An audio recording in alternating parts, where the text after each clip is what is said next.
Hey folks, welcome back to Welcome to My World. It's Dominique back here with you.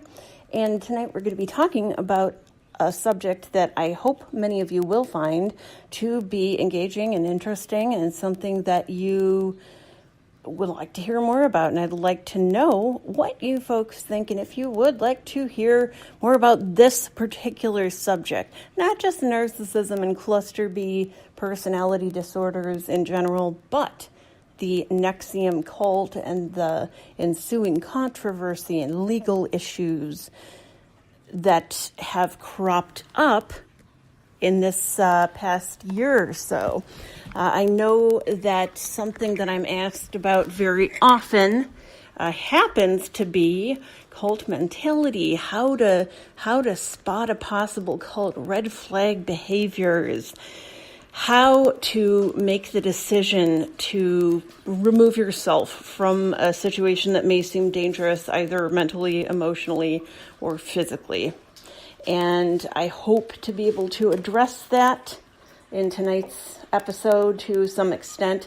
We have talked about red flags many, many, many times before, and I'm sure we will do so again in the future. But what I'm going to talk to you about tonight, like I mentioned, is specifically the NXIVM cult and its offshoot of, now I don't know if I'm pronouncing this correctly, and frankly, this is one of those things where it's like, do I really care enough to respectfully pronounce the name of a cult? Jury's out on that one. That seems kind of like a tolerating intolerance sort of situation to me, and that's not something I'm big on. And so I'm going to try my best to pronounce it. So we're going to be talking about NXIVM. We're going to be talking about Janus or Janus. That's quite an interesting name for an offshoot of a cult, but okay, Janus. NXIVM and DOS. Again, with the bizarre names. I mean, can we at least have it be something exciting like the Avengers, maybe? Something like that? I know that name's kind of taken, but I don't know. The Alphabet Boys? Something interesting that like suggests intrigue and further interest, and that makes people go, whoa, I want to be a member of that group. But no, we've got NXIVM that's spelled with, it's the name of a digestive issue drug, like a drug for acid reflux, and it is spelled in Roman numerals. It is NXIVM, NXIVM. Okay, if that's what you're going with, guys. But we've got NXIVM, which is the broad stroke, the broad brush kind of group, the supposed self-help group that was supposed to, I guess, when it first started out, be likened to something like EST or Landmark, or even the how to win friends and influence people type self-help chapters, right? And so it's a little generic. It's a little goofy. Yeah, it's been done before. It seems to be something that was thought up as a get-rich-quick scheme by the maker of the group, Keith Renier, a Canadian-American transplant. And this individual had, no surprise to those of you who have listened to my episodes and who have worked with me, we've talked about quite a bit about MLMs, multi-level marketing schemes, but no surprise to those of you who are familiar with my take on MLMs. But Mr. Renier was, in fact, a part of, you know what, go ahead and guess. Anyone have any guesses as to what organization he was a part of before he formed NXIVM, which then, I guess, kind of transformed into Janus or Janus and then DOS? Anyone have any guesses? Well, it was Amway.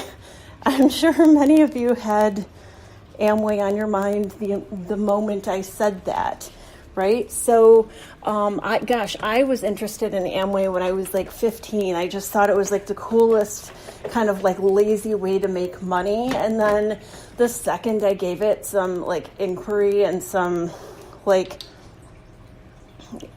actual thought and used some actual logic, I realized that it was, mostly BS and potentially all BS.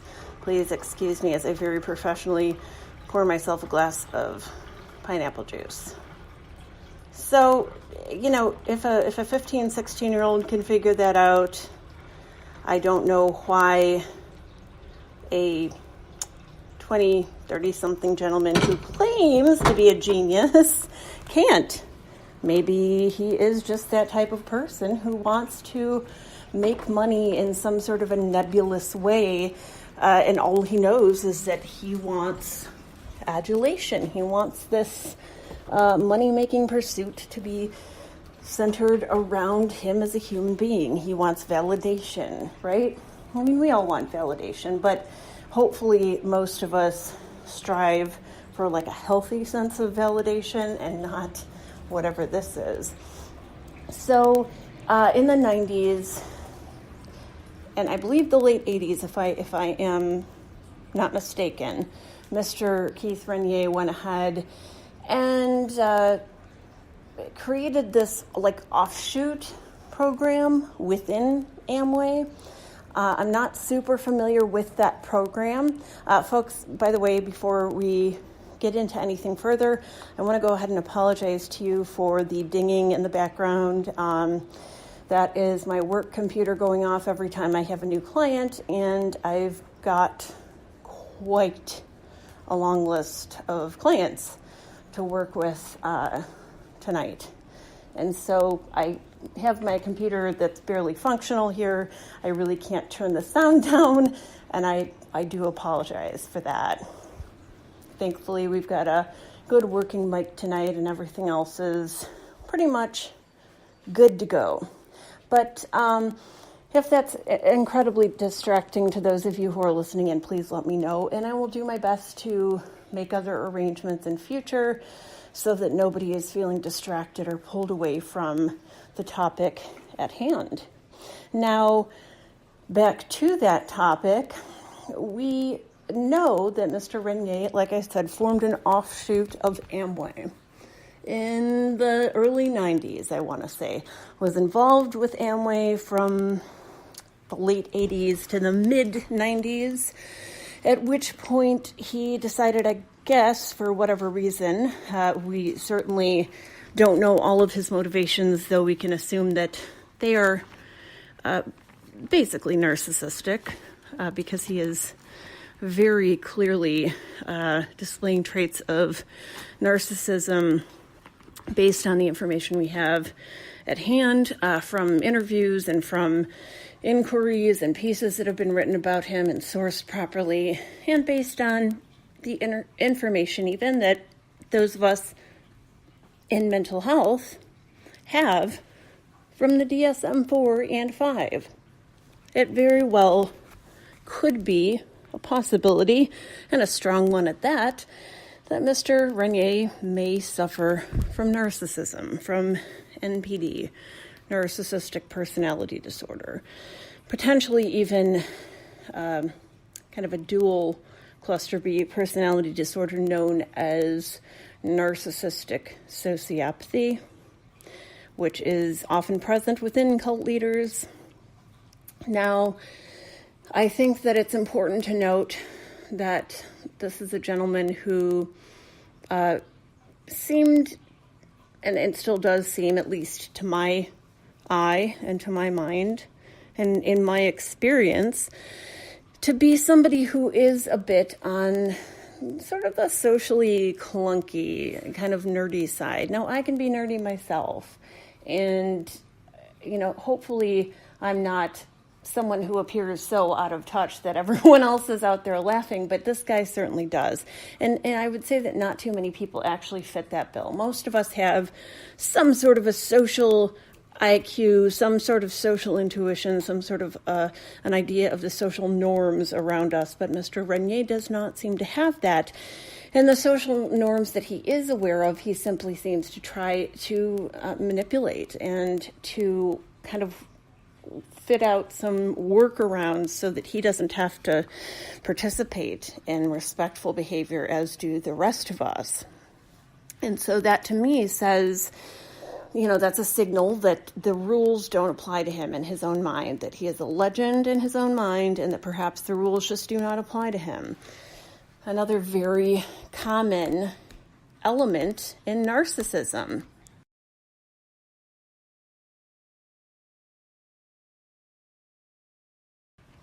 And in sociopathy. Now, Mr. Renier seems to be somebody who is very awkward. He seems to be somebody who really doesn't relate well to other people for the aforementioned reasons. And so between his stint with Amway and his forming of this very bizarre sex cult that he has formed, and we'll talk more about that in a moment, he formed, like I mentioned earlier, this NXIVM group that supposedly was like a cross between Landmark and EST, which is what Landmark apparently used to be. I'm not huge on self-help groups, although I think that psychological group work is always good when it's directed by the people in the group and just managed by somebody who's making sure that everyone gets their turn to talk. I think that's really a very effective way to manage various issues and to connect with people who may be suffering from whatever problem you may have as well. And I think that that's a very good social way to go about dealing with various mental health issues and stress-related issues. But this is not that. NXIVM is, in my mind, in my belief, it is a cross between Scientology and the law of attraction, both of which are problematic at best. Now, as we know, narcissists end up usually building their sense of self as well as any groups, boards, offices, businesses that they may run around a kernel of truth. And usually that kernel of truth has some relation to something people feel is lacking in their lives, something people want, something people need, but don't somehow feel that they have. And that tiny little kernel of truth is built with lots and lots of lies wrapped around it, lots of generalizations, lots of circular logic, lots of falsities woven in and then kind of built around this kernel of truth, so that anybody who questions the attitude, the thinking of the group that they are a part of, that is run by this narcissist,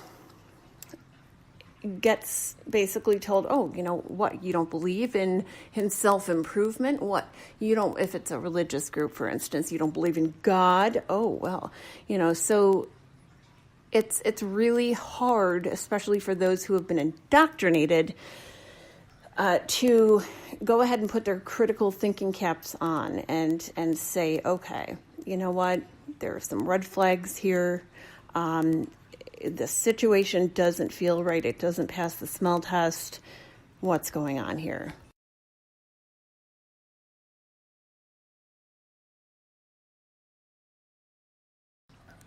Now, there's a reason for that. And I believe that the reason for that is because something within you, if you're a part of a group like that, something within you is lacking. And then we're all lacking something. I mean, that's kind of a human thing. That's kind of inherent in human nature. But we feel that we're lacking something, and then we feel that this group is giving us what we're lacking, or perhaps giving us access to tools to attempt to correct that lack. Now, what happens is that we take that healthy balance of locus of control, of knowing that both outside factors and internal factors control where we go in life, what happens to us, what we participate in, what we do, what actions we take, and what actions are taken toward us. And that healthy balance is whittled away because this sense of lack and of, hey, I can fill this void inside of you, that is built up so much that your sense of balance is whittled away. And people often unknowingly, and sometimes knowingly or partially so, give away their locus of control. So we've talked about locus of control before. An internal locus of control means that you feel that you are responsible for everything that takes place in your life. An external locus of control, or sort of a victim mentality, would be, I'm not responsible for anything. Everything happens to me and nothing is my fault.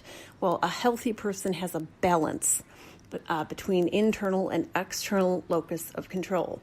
But cult groups like these whittle away at that balance, and they attempt to make our wonderfully balanced loci of control into this sort of very lacking, very low self-esteem, external sense of locus of control. And not only do we begin to develop that external locus of control, we begin to give that locus of control over to that organization or to that cult leader.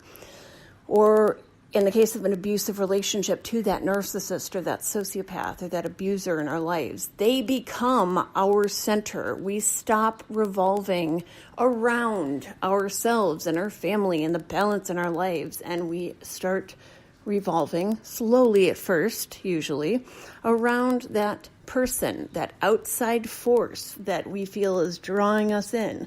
We begin revolving around that person, around that cult group, around that mentality. We need it.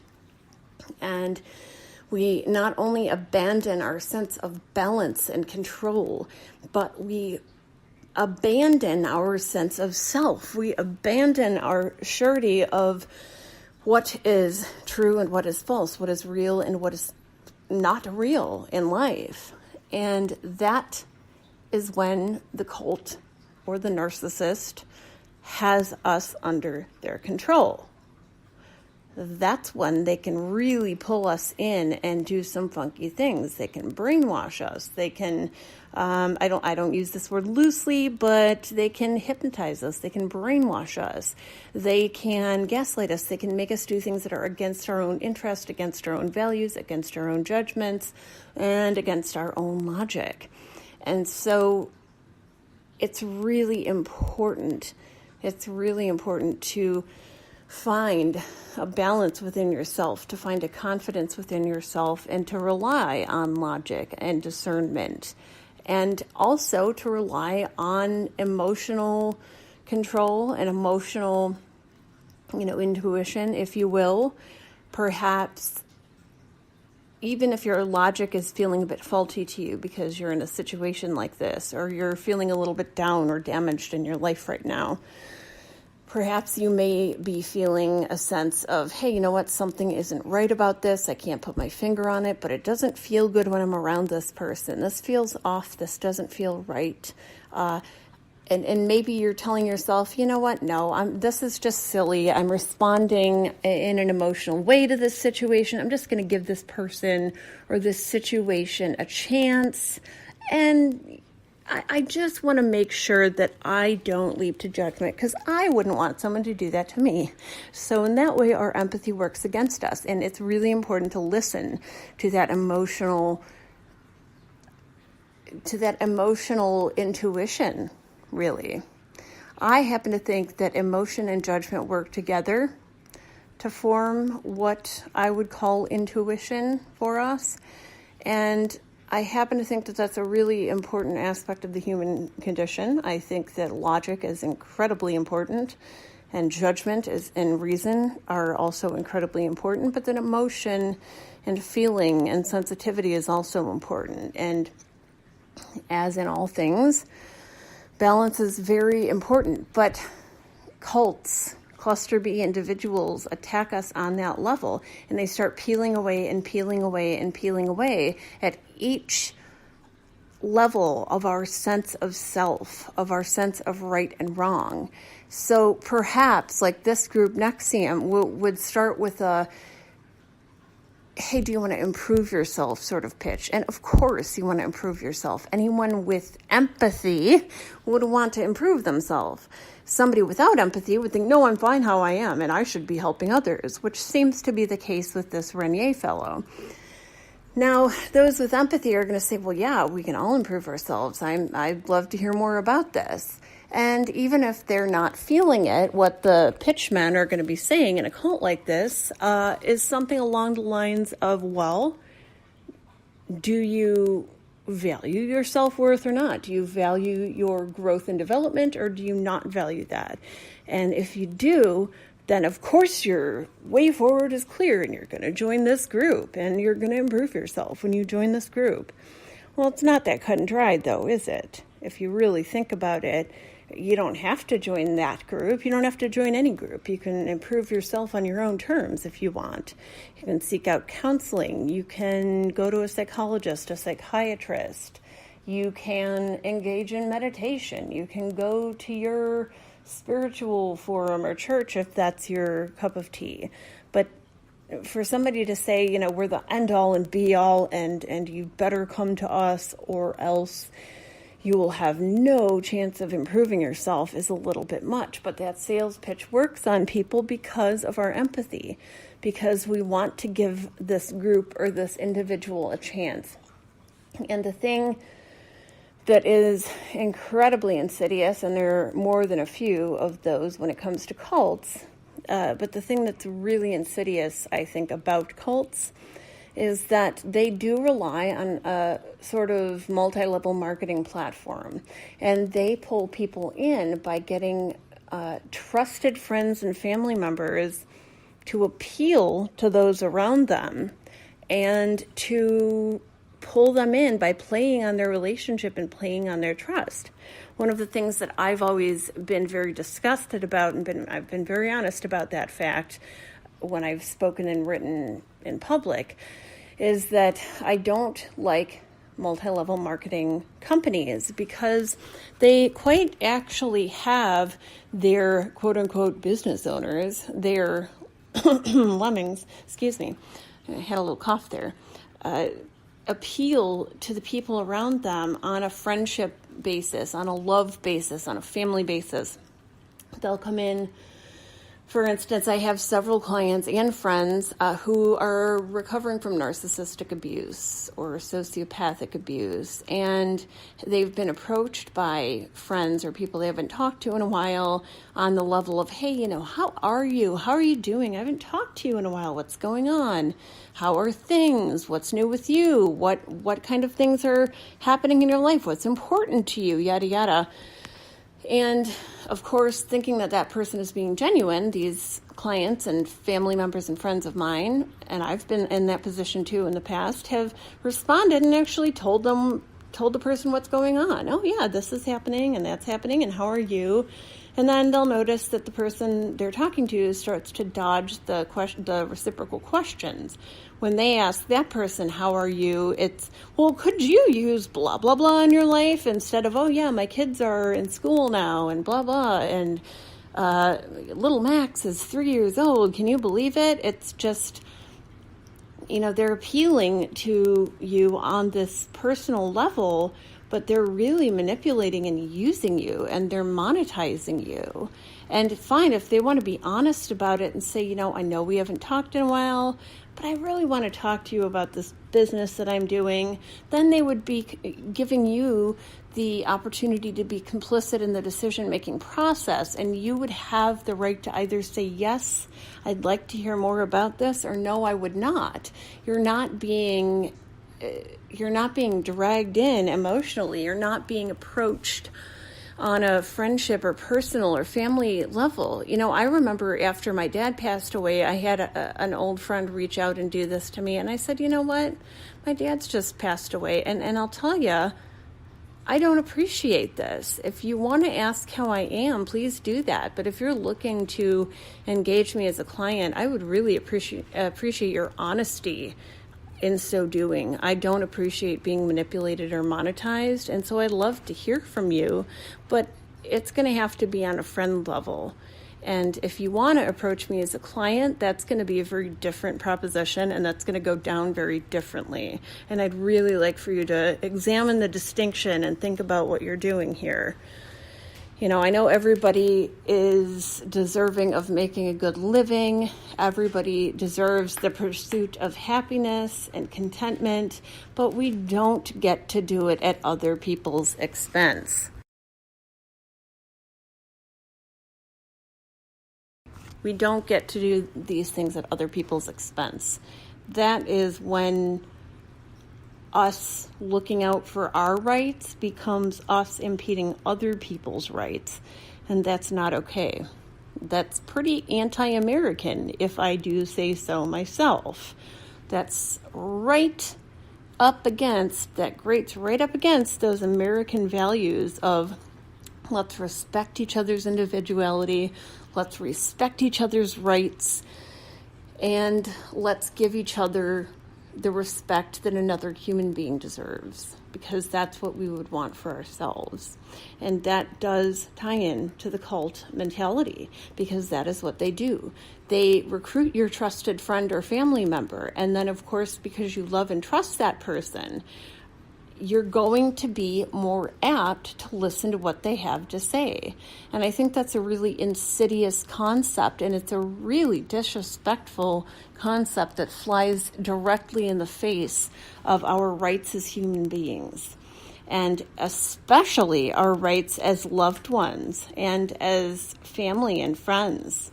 I think that is directly contrary, that's in direct contrast to our relationship with these people as trusted family members and friends. And I would go so far as to say that anyone who would try to engage someone they love and care about in a manipulative fashion in a cult sort of situation, that person, at least if it were me, and I think this is true for many of us, that person would lose my trust and would certainly lose my respect.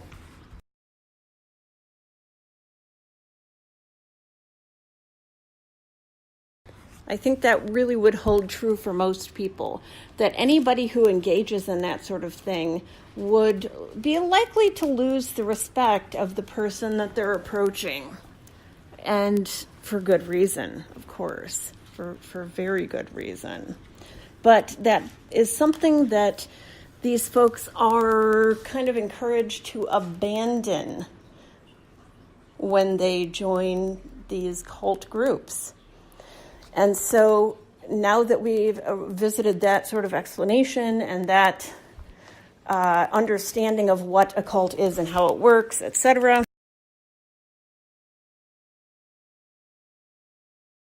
let's talk about the structure of this particular cult, the NXIVM cult.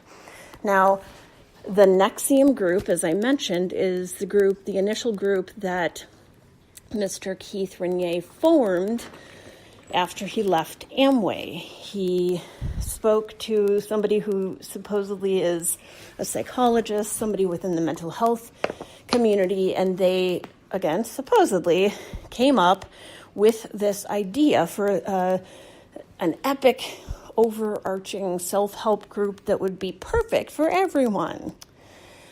Kind of a red flag there, huh? Because nothing is perfect for everyone. Nothing is one size fits all. And if somebody tries to tell you that their thing, their business, their cult, their mentality, their spirituality, their religion, whatever is perfect for you and they know it and it's one size fits all, then run. Because that is manipulative and that's not the case ever. Now, NXIVM is the base level sort of self-help multi-marketing situation. That's the base group.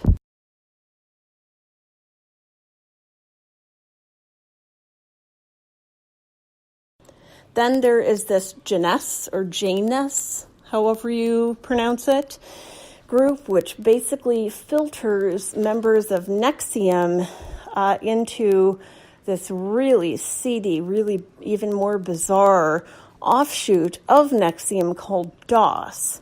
Once again, I don't know who thought of these names. Was it like somebody who worshipped Steve Jobs or something? I don't know. They are goofy as all get out. But basically, DOS is a cult, a real sick and bizarre cult that includes Keith Raniere, Allison Mack, the actor from Smallville, which she apparently is his right-hand woman and has engaged in sex trafficking, human trafficking, prostitution, and perhaps has even been complicit in some of the murders that Keith Raniere has supposedly carried out against people who've either left the group or who have seemed like a threat to the group somehow. Now, DOS is a sex cult where women have to be branded with Keith Raniere and Allison Mack's initials close to their private parts, with a cautery pen, without anesthesia, without even the benefit of like a friggin' lidocaine cream. And they're essentially tricked into being branded. Now, of course, somebody who was not being manipulated and who hadn't already been in this NXIVM portion of this cult would have their wits about them and would say, oh, hell no, this situation is raising every red flag in the book, GTFO, I'm not going to be a part of this, bye. But you have to understand something, they've been groomed for this situation for years upon years. At this point, they have donated money, time, energy. They have probably recruited other people into NXIVM. They don't want to be made to look like a fool to the people they've recruited. I mean, they have a huge investment built up in NXIVM. And so, of course, they don't want to think that this Janess filtering system and this DOS sex cult is anything like what people are saying it is. And that's the way that Keith Raniere wants it. And apparently that's the way that Allison Mack wants it. You know, when I first heard about their arrest earlier this year, I believe in February of 2018, along with actress Nikki Klein from one of my favorite shows, Battlestar Galactica, the 2004 remake, I was flabbergasted. I thought, well, I wonder if Ms. Mack is just being pulled in as, as sort of a support personality, as a flying monkey, if you will. But no, she seems to be complicit. She seems to be utterly complicit in this whole thing. And she seems to be a willing participant. And as I mentioned, is recruiting women for prostitution, some from out of country, is recruiting people into this sex cult and lying to them about what it is. And apparently the people that she has hired to do the one-on-one recruiting are telling the women they're trying to get into this DOS cult that it has something to do with elite women's empowerment and that it's going to be a group of women leaders who are going to change the world, which to me sounds like baloney. But to somebody who's been programmed and programmed and programmed for years upon years, and who is invested, again, time, money, energy, relationships, and more into the NXIVM portion of this cult filtering system, it might not seem so bizarre. And so what women are asked when their pimps, I guess, if you will, tell them to join, is they're asked to give collateral. And that doesn't mean money, which would be inappropriate as it is, but they're asked to give embarrassing or personally humiliating documents, photos, etc., over to the Jeunesse group leaders, who then filter it up to DOS and, of course, to Keith Renier himself, from what I understand from the documented sources I have been poring over. And I'll be happy to share some of those with you as I edit the description of this episode later on. Essentially, though, they're asked to give over nude photos, embarrassing stories. They're asked to speak ill of their loved ones, their friends, their family members on camera. And that's whether what they're saying is true or not true, they're asked to do that. And when they do, of course, if they try to get out of the group, all of that information is released. And I think that's pretty awful, and that's very narcissistic and sociopathic and very cult-like as well. So if you were really questioning up until this point whether this is a cult, it is. It's got the kernel of truth, self-improvement group, NXIVM, and then it's got that sort of filtering system of Jeunesse or Janess, however you pronounce it, and then it's got the upper echelon, or lower, if you want to think about it that way, of DOS, the cult slave master sex group. Now, apparently, the women who are recruiting NXIVM members into DOS via Jeunesse are doing so with the understanding that they are the master and the recruitee is the slave, and that this person has to be on call 24 hours a day. If they're doing anything where they may not be available, whether it be driving, whether it be getting in an elevator, whether it be going to a doctor appointment, they have to immediately let their master know that they're, quote unquote, going dark for a little bit. They're supposed to stay up all night. And so this is another thing that cults engage in: sleep deprivation, gaslighting. And they're supposed to stay up all night to wait for the check-in texts from their masters. And not only are they punished if they don't check in, but the rest of the women in the sex cult are punished as well. So let's say somebody is injured, somebody has surgery, somebody's at a family funeral. Doesn't matter. You have to check in. And if you don't tell them you're going dark and how long you'll be dark, there will be consequences for everyone. And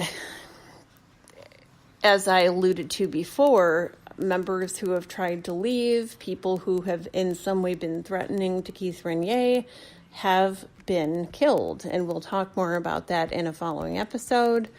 But this is the structure of cults. They pull you in with that kernel of truth. They wear down your barriers. They wear down your common sense. They wear down your knowledge. And then they start wrapping up the layers of BS around that kernel of truth. And sooner than later, they will try to pull you in a way where you can't extricate yourself. They will blackmail you. They will gaslight you. And they certainly will try to make things such that you feel you've made such a huge investment in the group that you cannot get out. And this is the danger of cults and cult mentality. But let's talk briefly before we end this episode about the red flags and why they're so important.